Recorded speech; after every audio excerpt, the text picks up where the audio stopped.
Mains interview के जी। लिए normally prelims आज के टाइम पे बहुत ही डाइसी सिचुएशन बना हुआ and you continuously crack second में आपकी रैंक लगी, थर्ड में आप you have achieve the desired rank.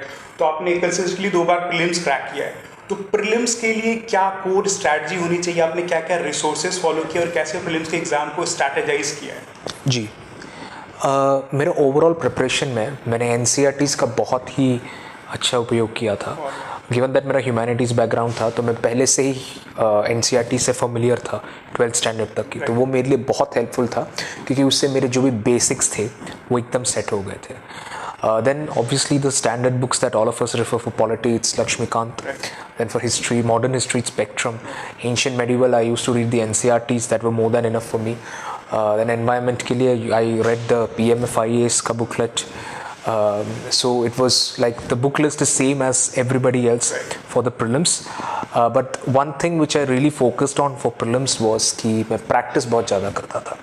Normally मुझे लगता है कि हम बहुत गलती क्या करते हैं कि हम सिर्फ पढ़ते रहते हैं। तो हम क्यों पढ़ते रहते हैं? क्योंकि हमें लगता है कि हमसे और हो पाएगा, हमसे जो मिस आउट हो रहा है वो हम ख़त्म, मतलब we'll try to cover it at. But I felt कि व्हाट आई फील इज़ कि हम जब टेस्ट देते हैं ना, like I used to do a lot of mock test. तो मॉक टेस्ट देने से we are able to apply the knowledge that we have, because that is also very much important. हम सब एम्यूनिशंस तो store करके रखते हैं, but कभी उसको इस्तेमाल नहीं किया है, तो we don't know whether that will work और not. And secondly, this examination में हम सिर्फ नॉलेज ही टेस्ट नहीं होता, it is about how we handle the pressure in the examination hall, how we are able to take risks and choose correctly. Even small things matter, like हमारे कितने attempt हमें करने चाहिए, कितने सही हो रहे, कितने गलत हो रहे, ये सब हमारा रेशियो जो रहता है वो हमें टेस्ट सीरीज़ करके ही वो मिलता है। तो एक्चुअली मैंने भी वही फॉलो किया था, सब ने जो किया वो मैंने भी किया, लाइक स्टैंडर्ड बुक्स मैंने रेफर किए। But more than that I also focused, give equal focus, जितनी पढ़ाई की ही फोकस है उतना ही फोकस मैंने प्रैक्टिसिंग में भी दिया। I solve the question papers as much as I can, and what I did was I followed a time bound approach.